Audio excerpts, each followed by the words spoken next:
Welcome. It's Indisputable. I'm your host, Richey. Good to be with you. We got a lot on the agenda today. Breaking down news of the day, my contributor, none other than Mr. David Shuster, TYT contributor, Rebel HQ extraordinaire. Got to check out his videos, amazing. All right, top story of the day. The former vice president of the United States, Mike Pence, was trying to also figure out a way to overturn democracy as we know it. I told you from day one, Mike Pence is no hero. Is it not ironic that there are people who celebrated Mike Pence because Mike Pence decided not to do something grossly illegal? However, new information was exposed that clearly showed Mike Pence was trying to figure out how to do what Trump wanted him to do. Before I get into the details of this, Mike Pence being celebrated because he decided to actually uphold the oath he took, which is to uphold the Constitution. He's being celebrated because he did not decide to do something illegal. The most chilling revelation from the first public hearing of the House Select Committee to investigate the January 6th terrorist attack in the United States at the United States Capitol was the reaction of President Donald Trump to news reports that the insurrectionist mob he incited was proposing to execute his vice president. Now, we've seen the footage. We've heard the chants, hang Mike Pence, hang Mike Pence. And still, there's some Republicans who would say, oh, they were just protesters who got a little excited. That's all. I mean, come on. They're not really criminals. They literally were saying, hang Mike Pence. I reported on the story not too long ago that showed they were in close proximity of the president. They had to, the vice president, they had to lie. Literally, they had to implement counterintelligence to suggest that the vice president was nowhere near the mob, but he was 40 feet away. There's more. In her opening remarks during the primetime hearing, Representative Liz Cheney, the Wyoming Republican, who effectively co-chairs the committee, recounted how, aware of the rioters' chance to hang Mike Pence, the president responded with this sentiment: maybe our supporters have the right idea. Mike Pence deserves it.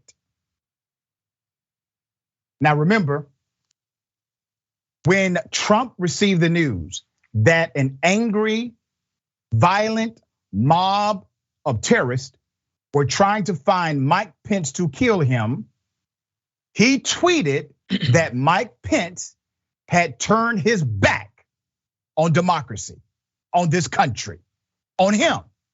He wanted Mike Pence to die. I don't care that you think what I'm saying is extreme. That's what Trump wanted to happen. It did not, but he desired it. There's more.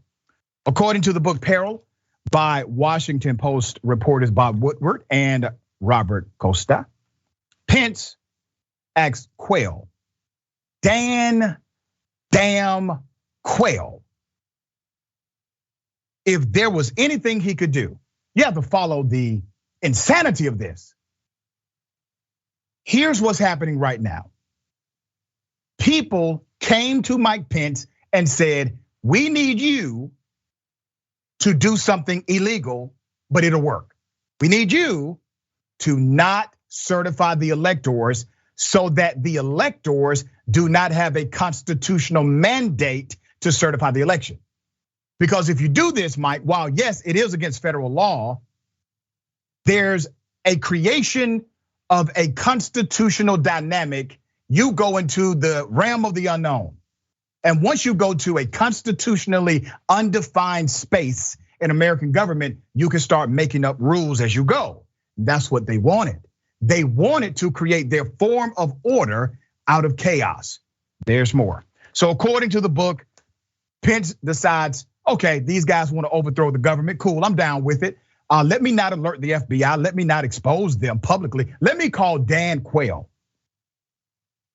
Pence asked Quayle if there was anything he could do.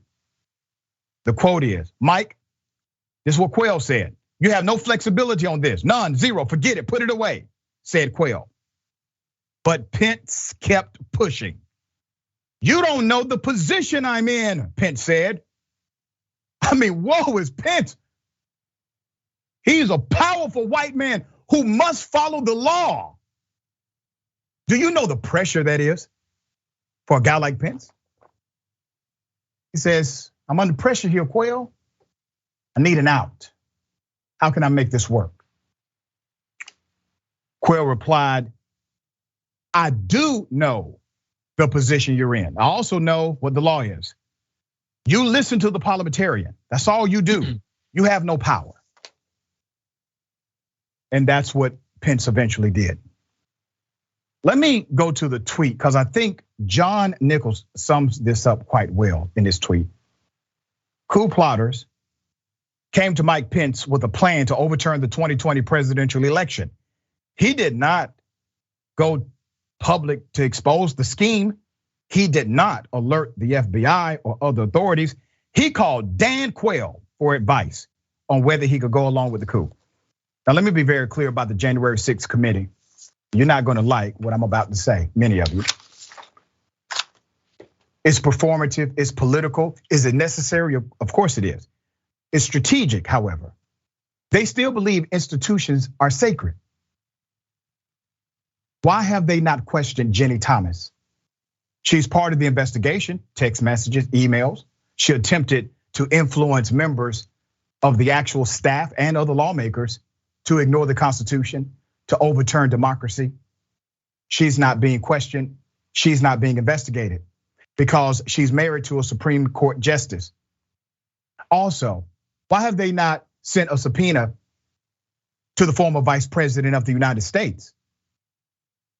You see, the politicians on this panel, they are not dumb. Don't make that mistake. Sometimes they are idiots, but they're not dumb. It's not as if they're twiddling their thumbs saying, oh, we forgot about Mike Pence. Or we forgot to ask Jenny Thomas, who's in all of these emails and text messages doing things that are illegal. It's not that they are dumb. They thought about this, and they thought about this a lot. I want you to imagine something. What if the testimony and the evidence connected to these two individuals, Mike Pence and Jenny Thomas, is so explosive that it rips the very foundation of what we understand to be rule of law, that it provides conclusive evidence that this president, the president of that era, Donald Trump, was in fact in violation of the law, no question about it.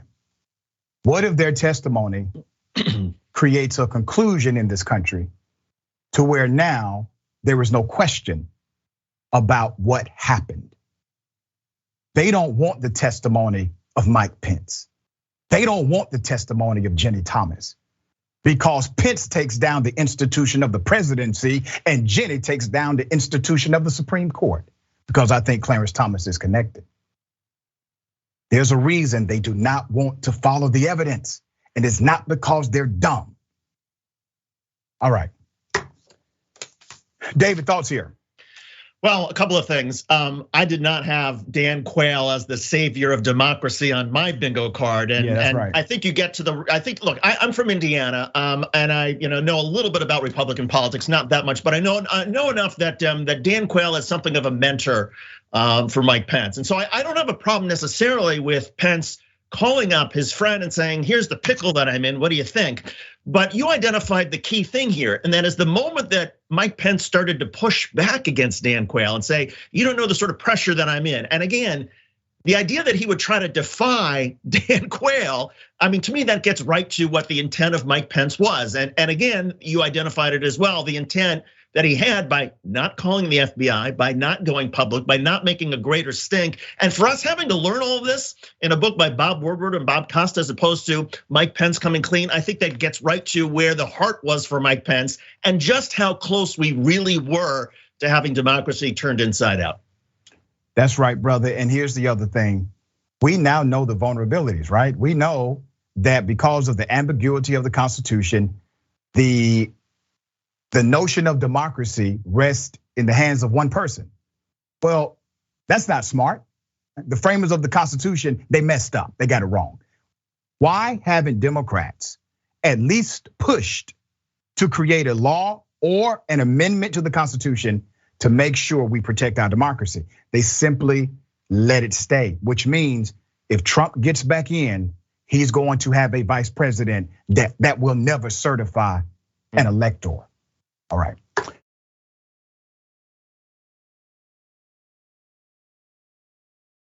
A police chief finally admits his department is racist as hell. Okay, Toronto police chief, this is so interesting, owns up to the racial profiling happening in his department. Let's put his picture up, full mass.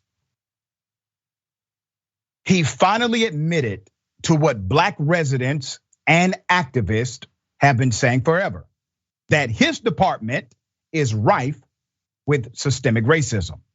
His name is James Raymer. So what did he do? He held a press conference and he apologized at the press conference. He said, "Whoa, I am so sorry that we're racist." The apology came after a newly released data pack showing that individuals who are non-white are racially profiled. The data was clear. He could not argue the data. As challenging, the chief said, as it is for me as chief and for members of our command and service to come to terms with what our data tells us, I know that it will be even more difficult for those from Toronto's Black communities who have been telling us for many years of their experiences.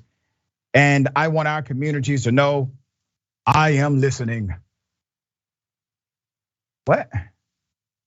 You're listening to the data. You didn't listen to the Black people. You got to understand this. He's listening because a data set was published. He's not listening because Black victims have been screaming, "We are being victimized by your police." Let's put up the picture of the woman who called him out. Raymer, the chief, was called out by this woman, Beverly Bain. Miss Bain is a member of the No Pride in Policing Coalition and an assistant professor at the University of Toronto. Heavy hitter. Here's what she said to the chief. And I'm here to address what I see as really egregious in terms of this particular a public relations stunt that has been delivered by our chief here, the Chief Raymer. This has nothing to do with the Black community. In fact, the Black community never asked for an apology. Neither did I think you were apologizing to the Black community. This was you apologizing to your rank, insulting to Black people. This is insulting to indigenous people. This is insulting to racialized people. This is insulting to the homeless, to those of us who are queer. And what we have asked for you to do is to stop brutalizing us, to stop killing us. Yeah, the request is simple. Change policy, fire people, resign your damn self. Let me give you the background to the data that the chief really was responding to. Once again, he wasn't responding to the Black victims. He was responding to the data. The Toronto Police Service's analysis of 2020 data looked at 949 use of force incidents and 7,114 strip searches. It showed that when it comes to enforcement, Black people were overrepresented by 2.2 times compared to their share of the population, followed by indigenous people at 1.6 times.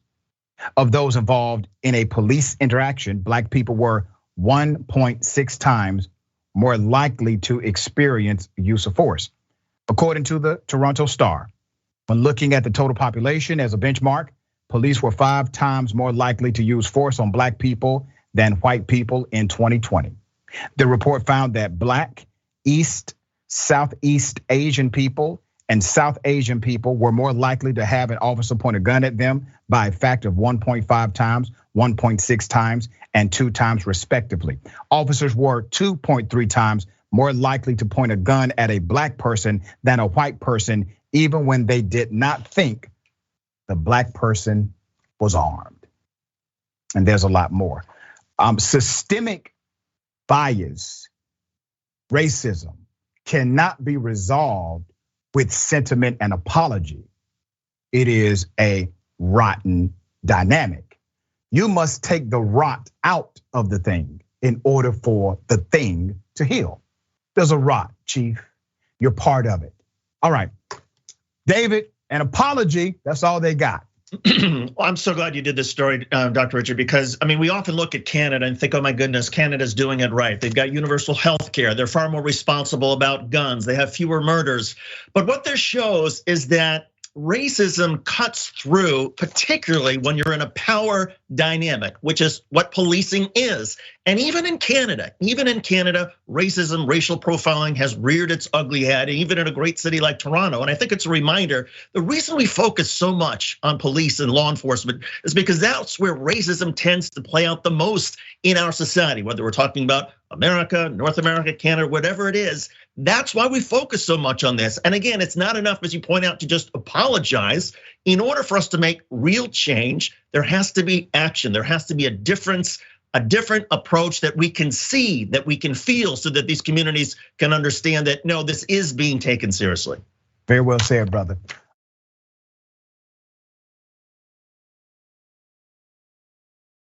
All right, let me take everyone back to Uvalde, all right?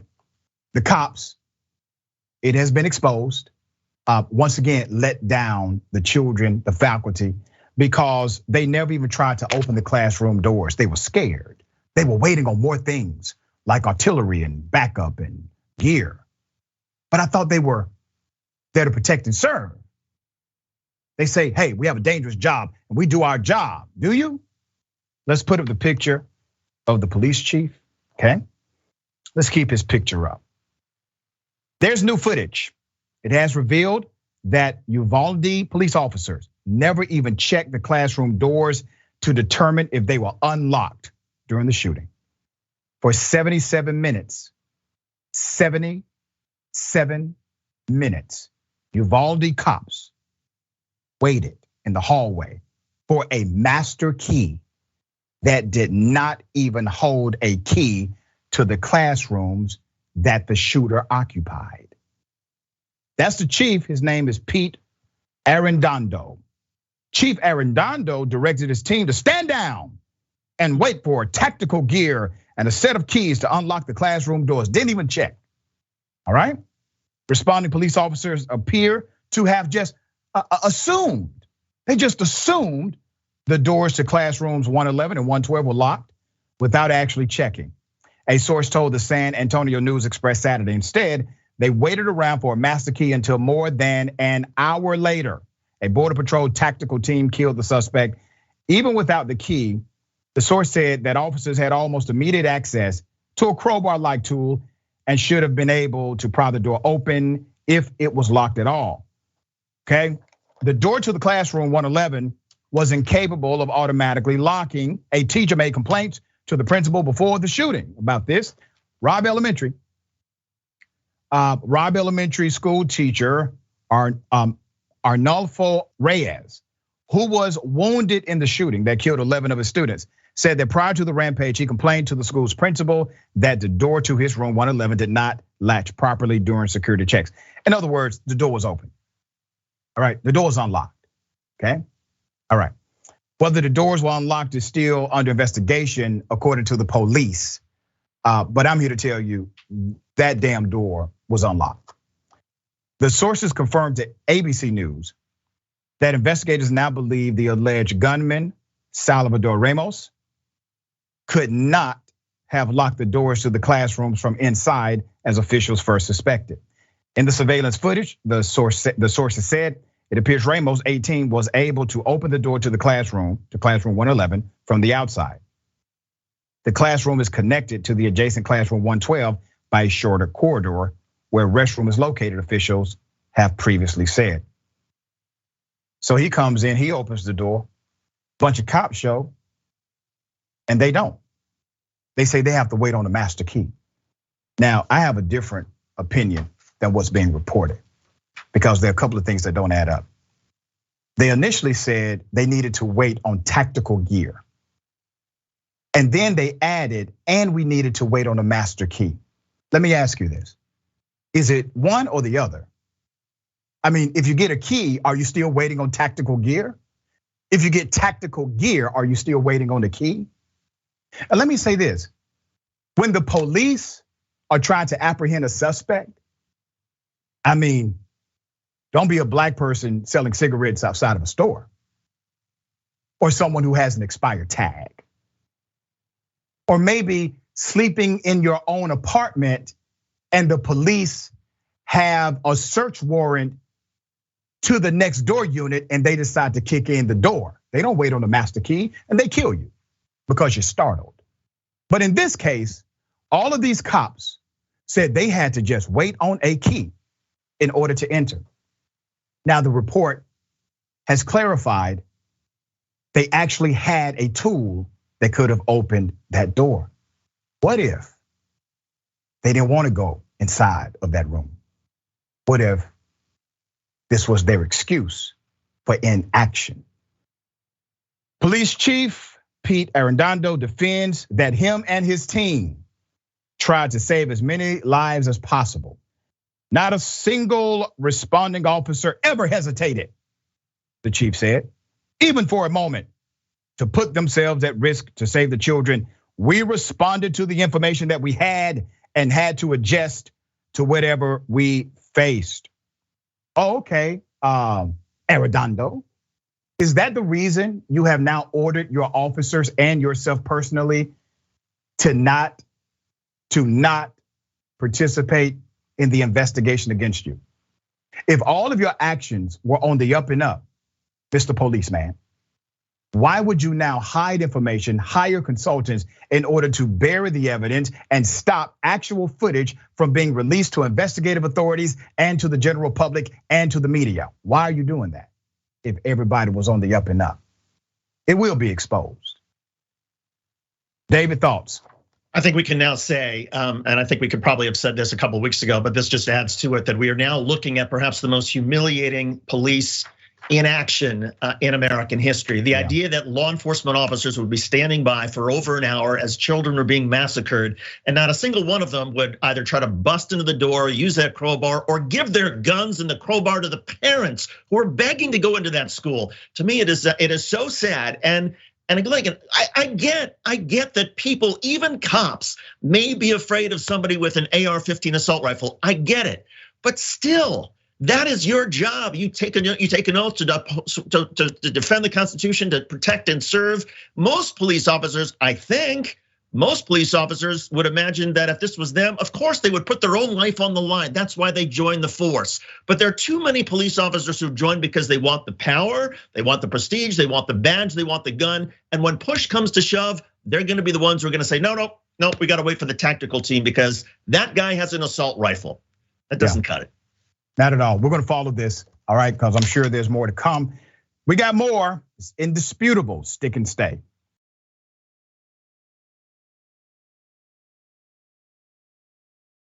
I got something for you.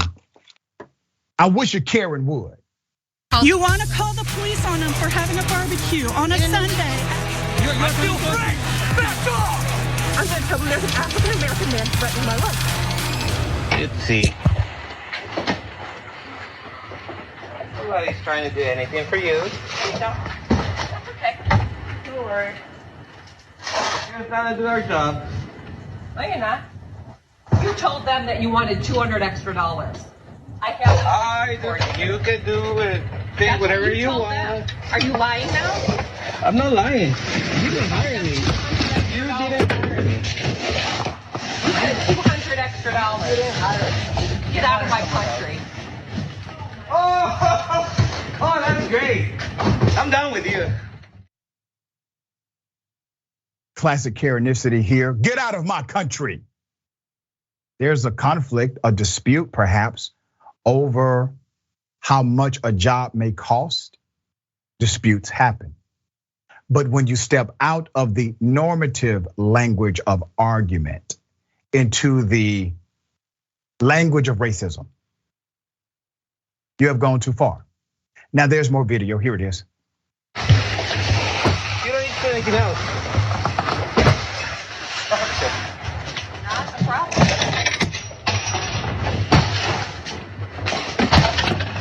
You need to be careful. Watch out. The camera's right there. I'm gonna pick that up.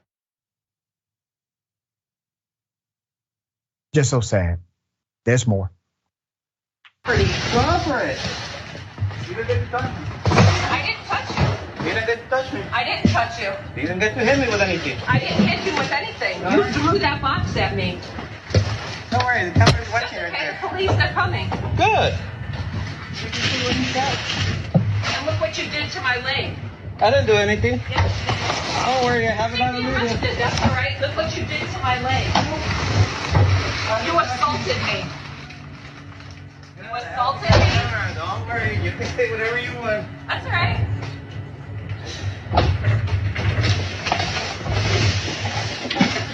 You tried to rape me for $200 extra.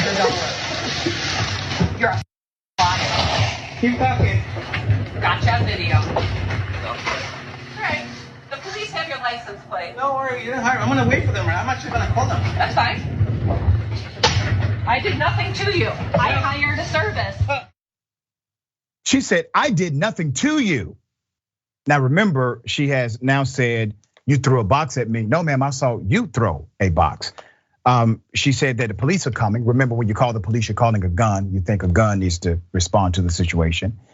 You said that they injured your leg and that they assaulted you, physically assaulted you. All untrue. But this was the classic building of the case, because when the cops respond, she has a narrative that she knows her privilege will make others believe. David, thoughts?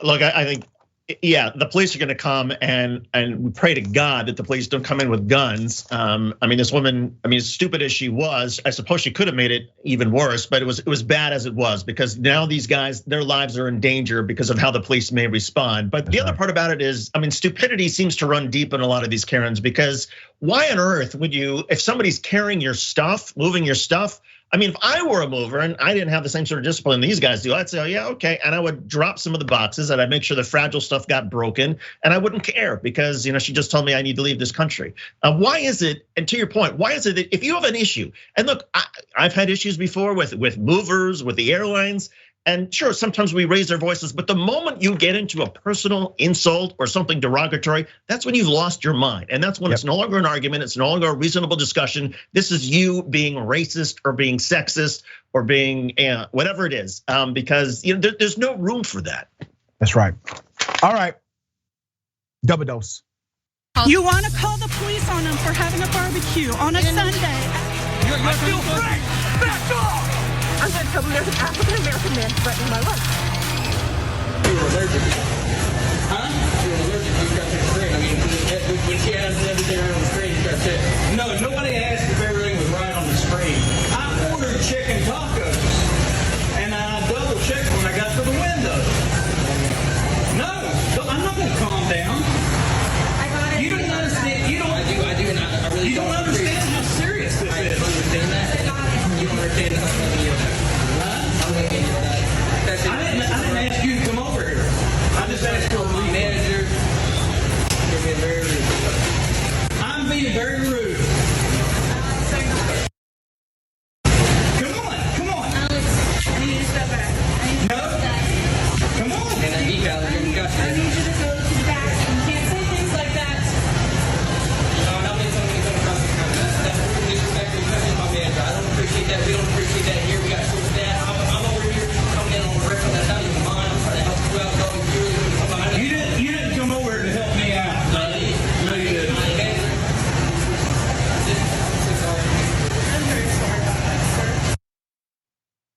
Yep, this male Karen wanted to fight a child over a chicken damn taco.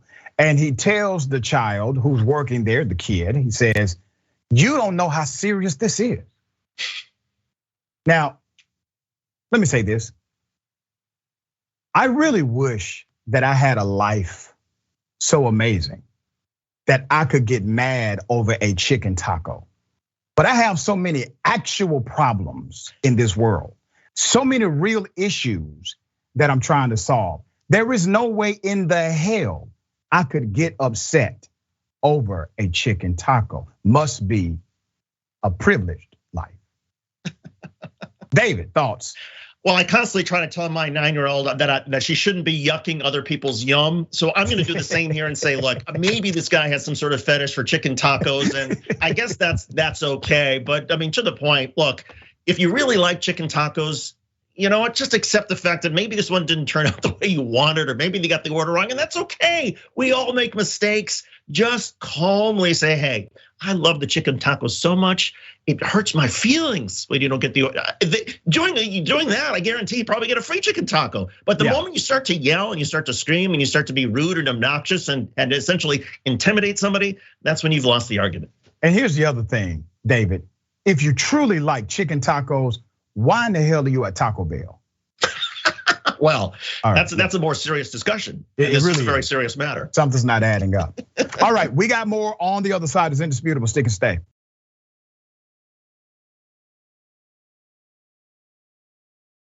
All right, welcome back. We got a lot of show left. Let me read some of these great comments.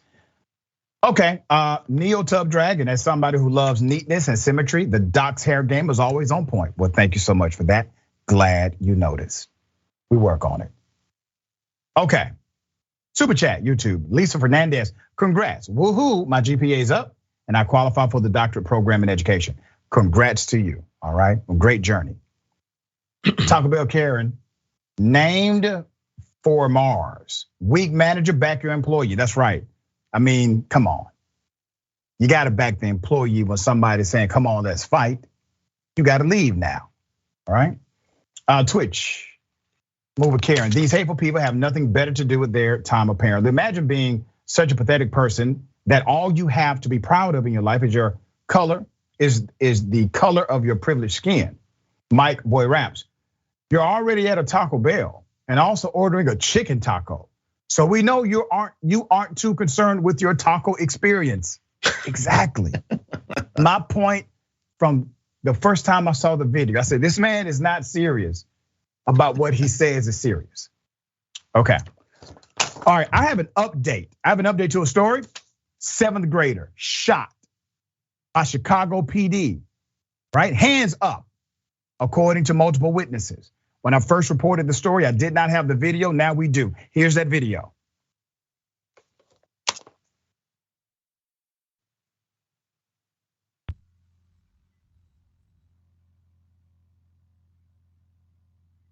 This is newly released footage.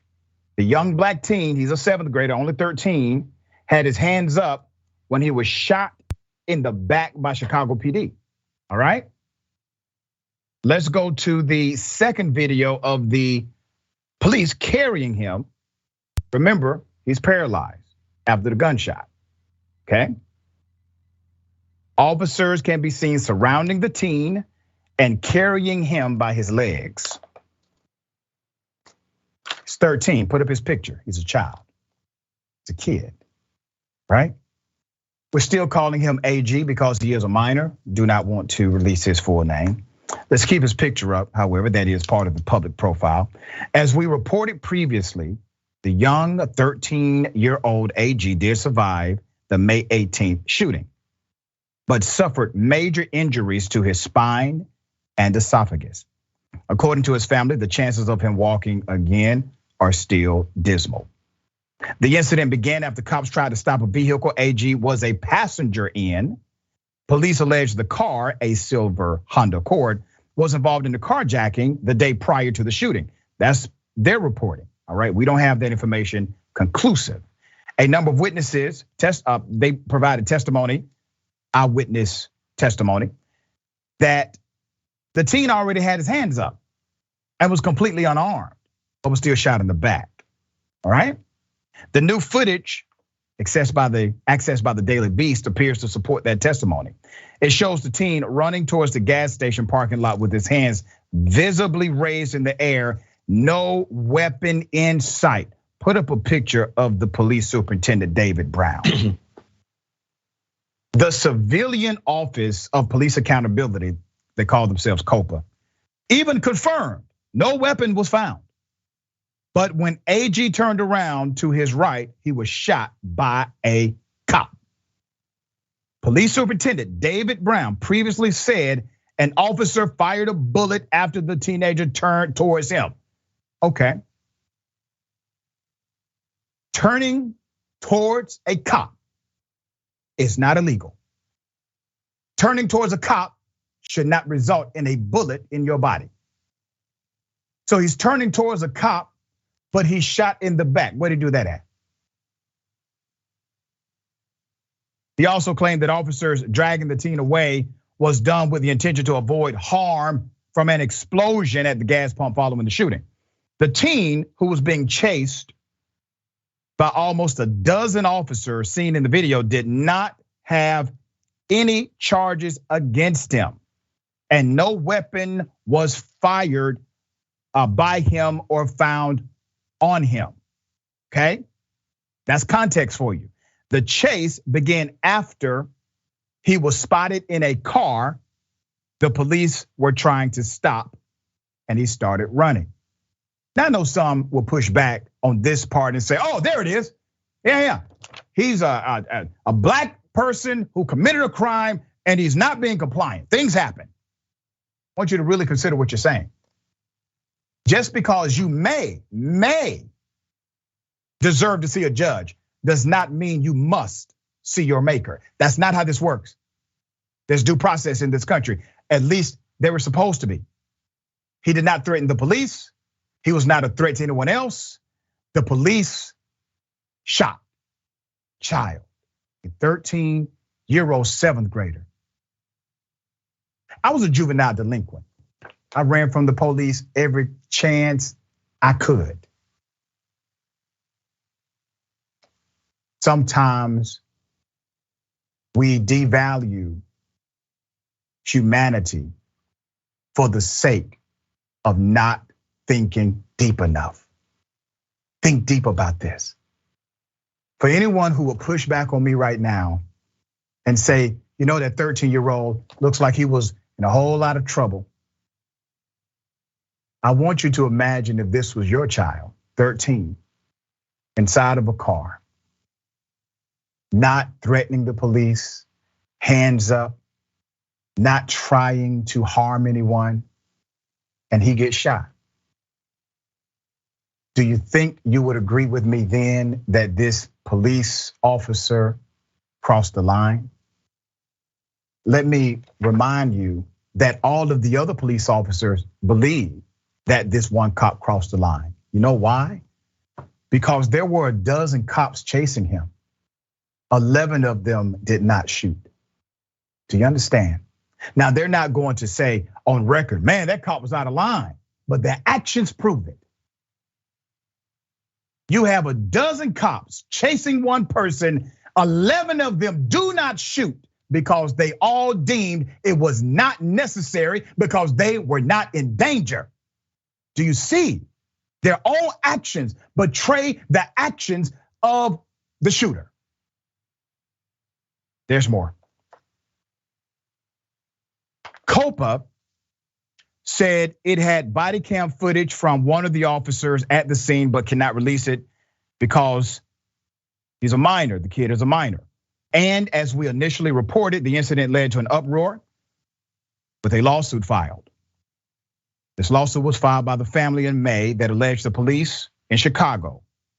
The police officers shot him recklessly, and that AG had complied with the officer's instructions. This is when we define our humanity in moments like this. AG should have never been shot. Why is that debatable? Why is there conflict to that very simple common sense notion? The cop got it wrong. The cop needs to be held responsible. David, thoughts? This needs to go to a grand jury, and I do think the cop needs to be charged. I mean, this was how many 13-year-olds do we know? Some of us, when we were 13, 14, 15, just because if a cop showed up, we didn't want to talk to them, of course we would run. And the fact of the matter is, as you know, Dr. Richey, if you are a passenger in a vehicle that is stopped for a speeding violation, the police still have no authority to ask you, to force you to give an ID unless they have reasonable, articulable suspicion that you, the passenger, have committed a crime. What was the crime the police suspected him of committing while he was a passenger? They're not saying. He starts running from the police and he goes to a gas station because it's well lit at a gas station. So the police can clearly see what's going on. And they still fire a shot at him, and they can tell that he's not an old man, he's not a grown-up man, he's 13 years old. This is ridiculous on so many levels and so shameful. And I just, I wish the thin blue line here would just stop with their protection racket, identify the cop who did this, send it to a grand jury, and I hope he gets charged. That's right. Well said. Very well said.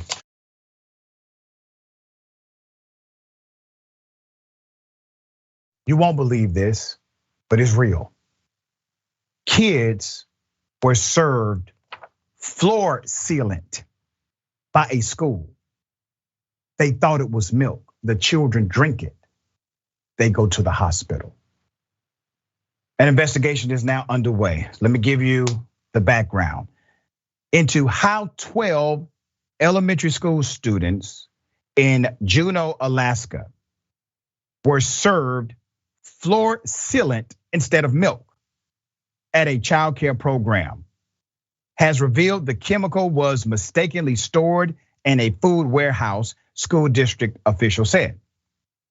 In the spring of 2021, one pallet of floor sealant was erroneously delivered as part of a shelf-stable milk shipment to a warehouse used to store food for the school district. The floor sealant was later served to a group of students at the Raleigh Summer Care Program, held at Valley Elementary School as part of the breakfast, according to the school district. Soon after, the students began complaining the milk they were served tasted bad, and it was burning their throats and their mouths, according to the district. Let me put up a picture of the mayor of this area. Her name is Beth Weldon. Now, I'm putting up the picture of Mayor Weldon because this is gross negligence. I have more story here, but this is gross negligence, Madam Mayor. And I know that you have not done anything to harm these children, but you are in charge of that city, you and that council. So I'm putting you on notice today that if the investigation does not uncover and hold accountable how this happened to those children, it's going to be me and you, madam. All right? All right. The investigation found the outside contractor responsible for making student breakfast ran out of milk and sent staff to the warehouse to get more. 3 boxes of the sealant were retrieved, one of which was brought back to the school, according to the district. In all, the school district said 12 children and 2 adults drank the chemical, believing it was milk. After the children complained, staff immediately smelled and tasted the milk and looked at the container labels and quickly found the children had actually been given slightly scented liquid floor sealant resembling milk. Now, how did they figure it out? They looked at the what? The label. It was labeled floor sealant. You mean to tell me that somebody picked up floor sealant, opened up the floor sealant box, took the floor sealant liquid out, poured it, it's floor sealant. It says it, it's on the label. There's more. After parents were notified, some students were taken to a nearby hospital or their medical provider, the district said, adding that some children also experienced headaches and nausea, along with burning in their mouths and throats. As of Wednesday evening, the district said all 12 students were recovering and some had fully recovered. 2 of the other floor sealant boxes, now catch this now, 2 of the other boxes retrieved at the warehouse were delivered to 2 other schools.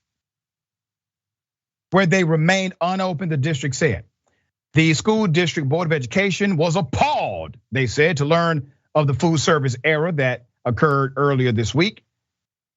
The statement said, our immediate priority is with the students impacted by the incident and ensuring their recovery and continued safety. The board is working to understand how this occurred and ensure we have proper safeguards in place that prevents this kind of error from happening again. I can tell you how it occurred. You got some dumbasses on staff. That's how it occurred. It was on the label. It was marked floor ceiling. I don't give a damn what refrigerator it was in. The contractor NMS said in the statement, our safety team. Why do you have a safety team? Why don't you have a regular team? You have a safety team because your team F's up. That's why, okay? Our safety team was immediately dispatched to Juneau on the day of the incident to investigate and assess every contributing factor to determine how this happened. We are working in cooperation with the school district, the police, the city and borough, the Alaska Department of Environmental Conservation, and the warehouse contractor. What about the kids? No apology to the kids. You know why they did not apologize to the kids? It's called legal liability. Do you understand? All right, the statement added, to prevent a similar event from ever taking place in the future, we're implementing a corrective action plan that includes additional safety measures and renewed checks and balances. We deeply regret this mistake and the distress of families and other members of our community. All right, so you're gonna have to create a plan to make sure people read labels. David, thoughts?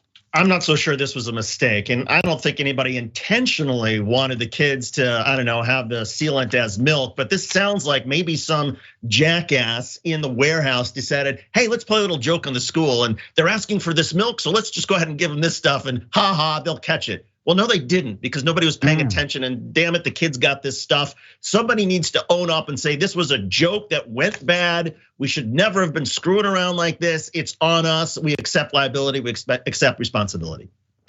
Well said, interesting point of view, because damn, right? To say that they simply did not read a label or labels, plural, and this happened doesn't add up. We got more on the other side. It's indisputable, stick and stay.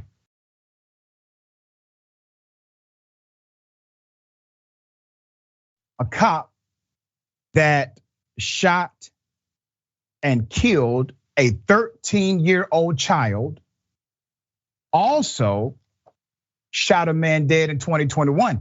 And they're saying he should have been let go then. Let me give you the background to this. It's an update. The San Antonio police officer who killed a 13-year-old child earlier this month should have been kicked off of the police force, according to a new report. So let's go to the background, all right? John Montez, 57 years of age. Let's put his picture up. He was killed by Officer Stephen Ramos. This was in March 2021. His sister, Deborah Montez Felder, has been asking for the Bexar County District Attorney's Office for more information about the internal investigation into her brother's death, to no avail, all right? The police said Ramos shot and killed Montez after Montez threatened his estranged wife with a knife. Officers told him repeatedly to drop the knife, but he did not comply, according to the police. After another officer on the scene unsuccessfully attempted to deploy a taser on him, Montez swung a knife at him, prompting Ramos to fire his gun, according to the police. Felder, who also disputes the officer's account of her brother's death at the hands of Ramos, said, and I quote, the officer should have been fired after the 2021 incident, or at minimum, gone through training and extensive counseling on dealing with the public and when not to use deadly force. SAPD and the DA's office were on notice that this guy was a hothead, trigger happy, she said. You were aware of it even before the killing of this 13-year-old, and she is correct. They were aware and they decided to back this guy. Ramos is currently under investigation for the killing of Andre Hernandez Jr. The officer allegedly shot into a car. Andre was driving on June 3rd because he feared, according to him, that the child would strike officers with his car after he intentionally crashed it into a police vehicle. That account has been disputed by an attorney representing the family. We reported on this not too long ago. After watching the dash cam video and the footage from Ramos, the attorney said that's not what happened. Body cam called the police account false and incorrect, according to the attorney. All right, very sad. Obviously, this 13-year-old should be alive. Ramos has been with the department for 3 years and is currently on paid administrative leave. You know, 99% of officers will never actually fire their gun. It's like 98.7. They would never actually fire their gun. You got to think about this. Over 99% would never have to kill anyone, okay? Duration of their entire career, never. This guy already has 2 bodies on him, both questionable. The first one, he should have been let go. They let him stay, had his back. He kills a child, okay? He's currently on paid administrative leave and they have scrubbed his picture. We cannot find it. They're hiding him. So we got something for you. Put up the picture of his boss. Okay, so from now on, until they release the photo of the cop who killed a 13-year-old, who should be accountable to the public because he's a public official, that man right there will be the face of this story. That is the San Antonio Police Chief, Bill McManus. Corruption, systemic bias, it's heartless. And it never travels alone. It always travels with something else. You will not simply find one line of corruption. Multiple lines of corruption will coexist. And that's why it will take a movement of policy and a movement of local communities to transform public safety as we know it. Your police department is not your public safety remedy. They are part of it. They can be a part of it if they do it right. Public safety is also about preventative dynamics as well as some reaction. The police are not designed to solve your crime issues. If your city is bragging about hiring more cops, your city has failed you because all they're telling you is that there's more crime and they have no idea how to deal with it. How about your city brag about having to let cops go because crime has decreased? David, thoughts here? I think the folks in San Antonio are probably even more reluctant than ever to actually call the police when they really need them. I mean, imagine that you've got a relative who's got some mental health issues, who may be waving around a knife. Are you really gonna call the police now? Because what the police may do is they may kill your relative as opposed to dealing with them as a mental health case, which is what it seemed like in this particular episode. And by the way, what investigation did they do? It doesn't seem like they did any investigation. Did they present that first killing to a grand jury? No, of course not. They just said, oh no, he was justified. So now, are we going to see an investigation during this administrative leave into the shooting of the killing of the 13-year-old? They thought a 13-year-old was somehow a lethal threat.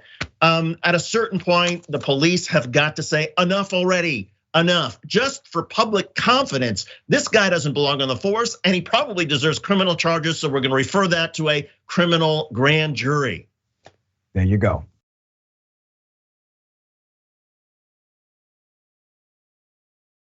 I got a question for everybody. What in the red state hell? You can take a gun, shoot somebody in the face. It's not hard. Sometimes it might even be fun if they're a godless commie. Now, what they're trying to do is sneak the COVID vaccine in your salads. I hate math. Somebody say amen.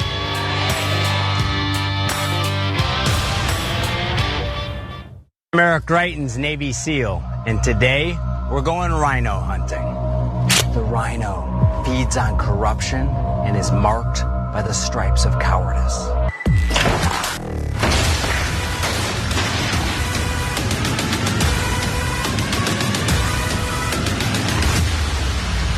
Join the MAGA crew, get a rhino hunting permit. There's no bagging limit, no tagging limit, and it doesn't expire until we save our country.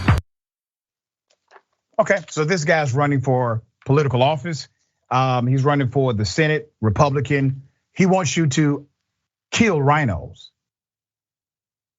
Republicans in name only. That's what that means. That's basically what he wants to convey here. There's more. That's not the only group that he likes to give thinly veiled threats against. Here it is.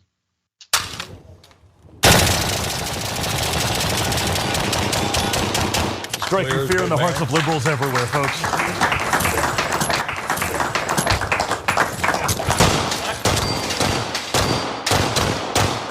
Liberals beware.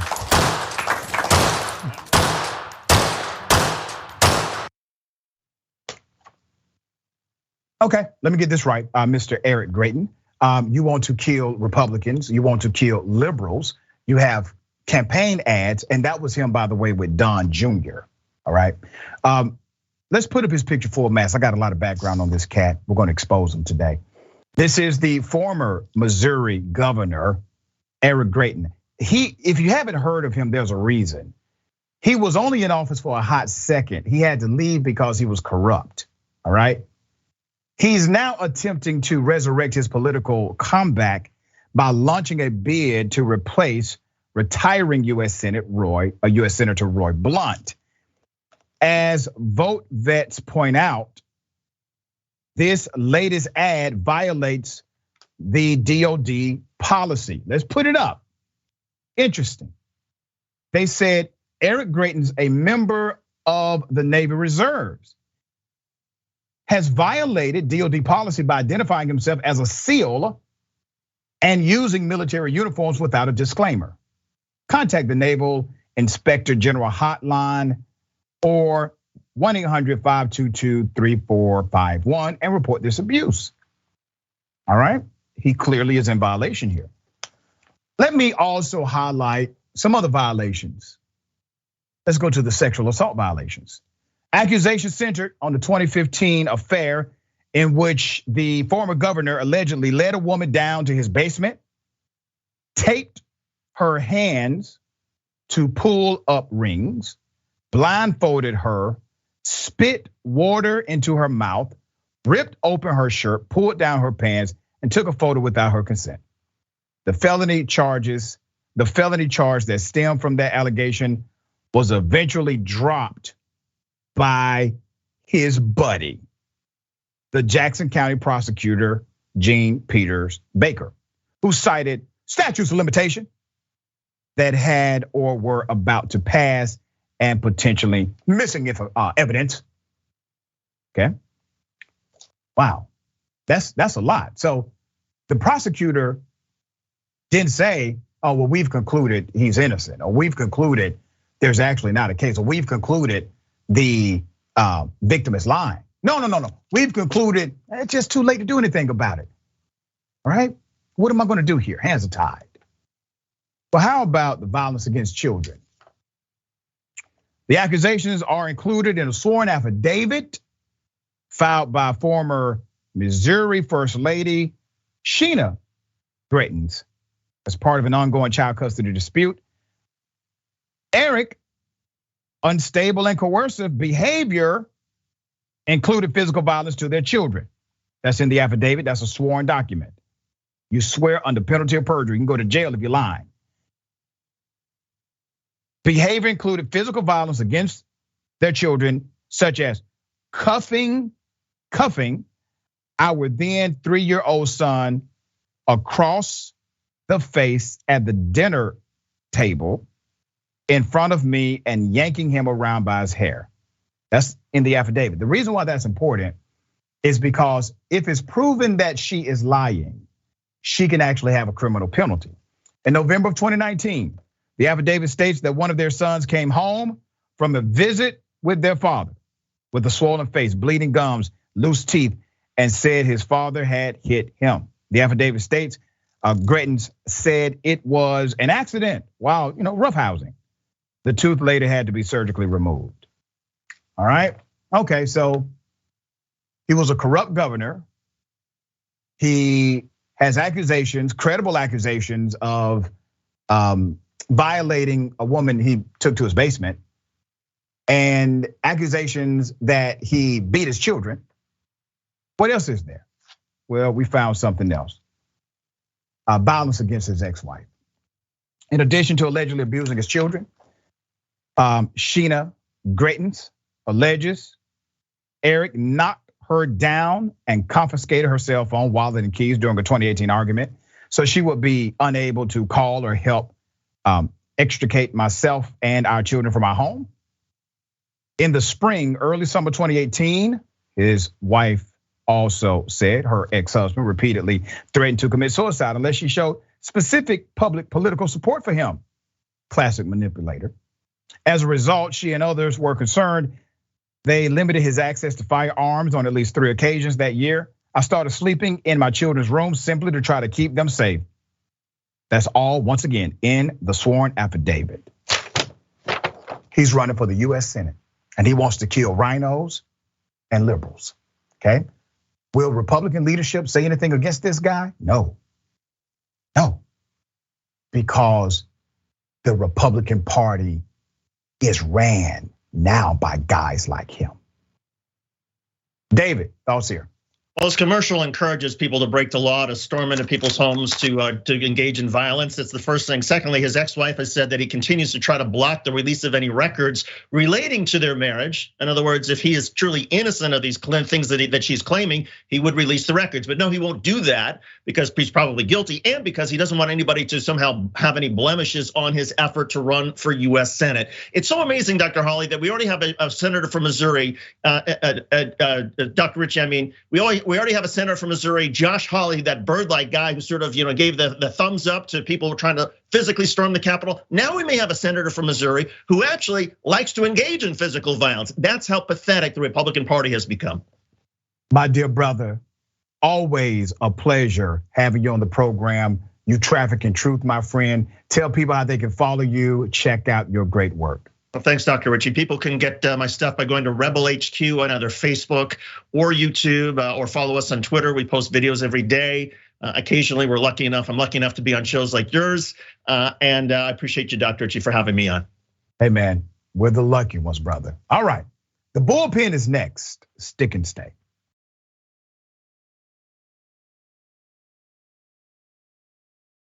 Welcome to the bullpen.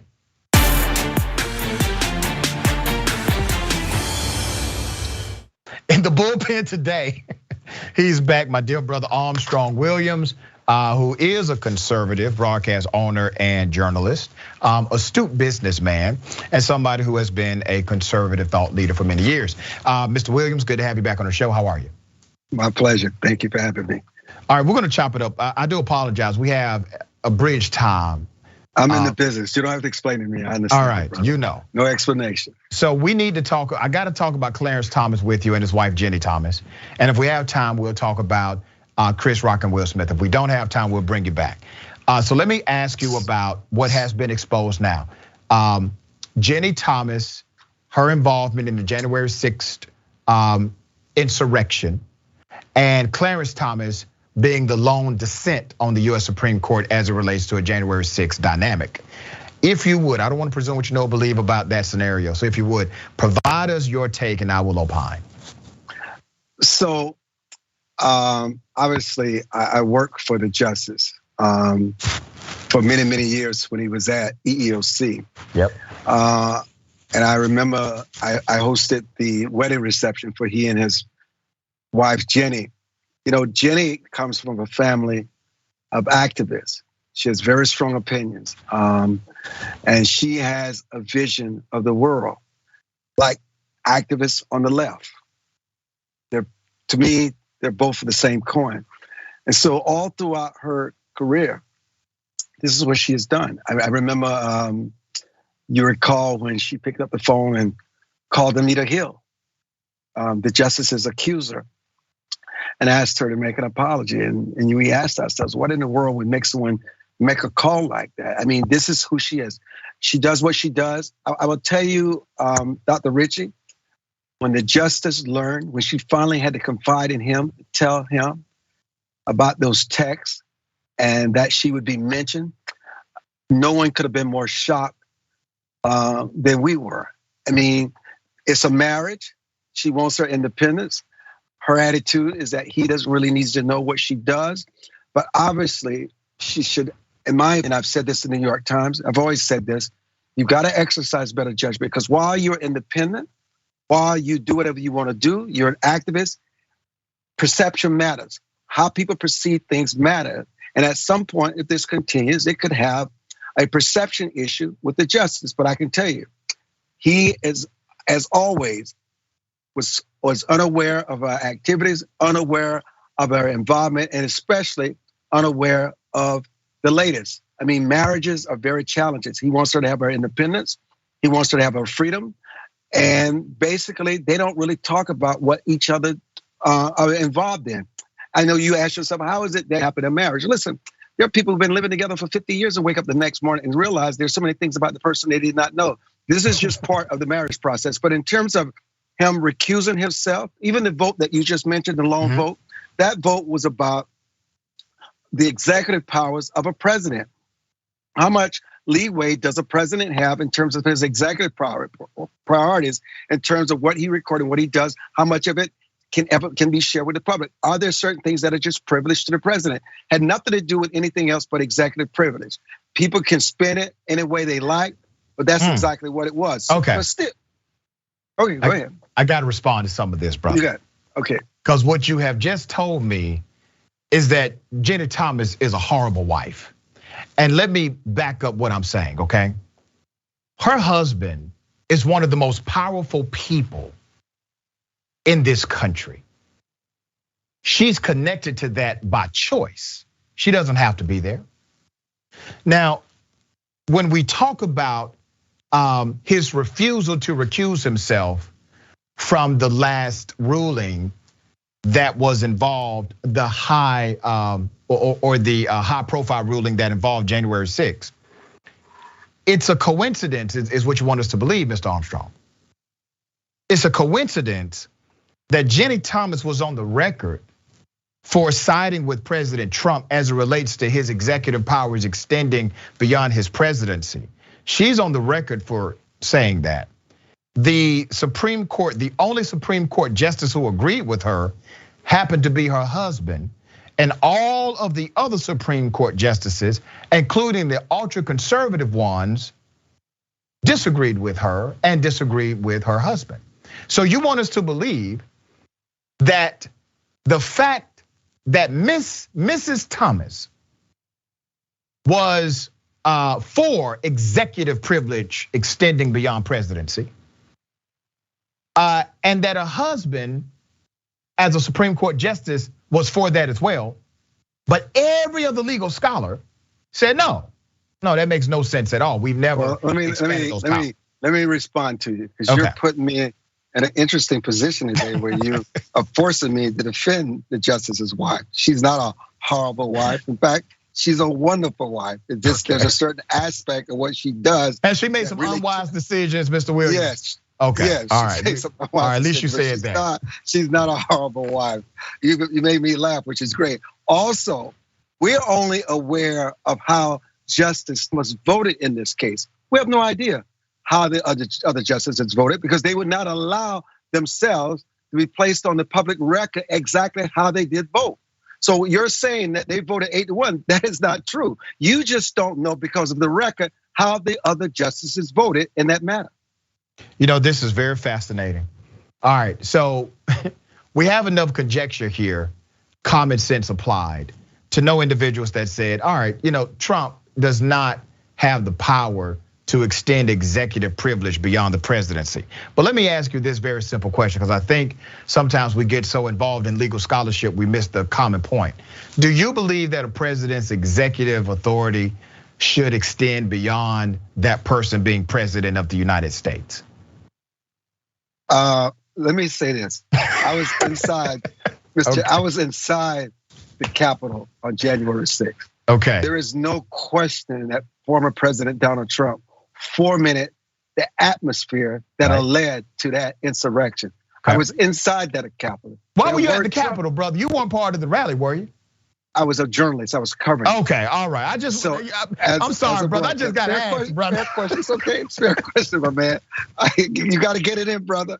Listen, those were Trump supporters. Okay, they were not only urinated and defecated and creating violence It was one of the most shocking things I've ever seen in my life. So there's no question that Trump bears responsibility. Again, you're putting me in a position. I'm not here to defend Trump. I agree with you.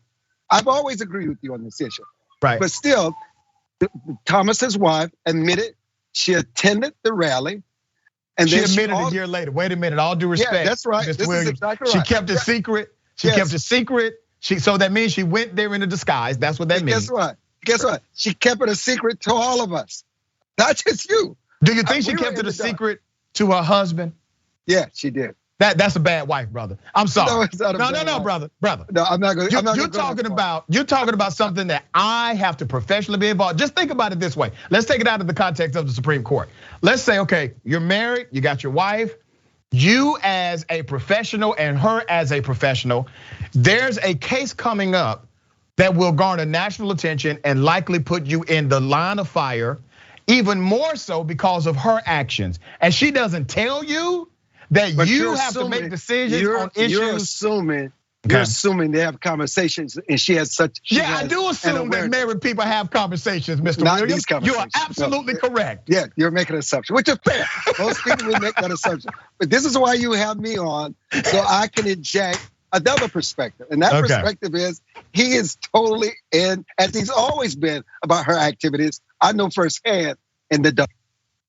But her actions are problematic, brother. Yes, they are. Okay, we agree. You're asking people, and you understand in good faith why people won't believe that, right? Like, wait a minute, there's too many coincidences here. I get it. All right. But you also know in your lifetime, sometimes coincidences doesn't necessarily prove a point. They're just coincidences. All right, so they just happen by chance. You know this. Let me ask you this question. Okay. We know that Virginia Thomas has a long activist career. Yes. We know her entanglement with Citizens United and everything else, right? So when you know this, all right, so I'm gonna pose this question, we're running out of time.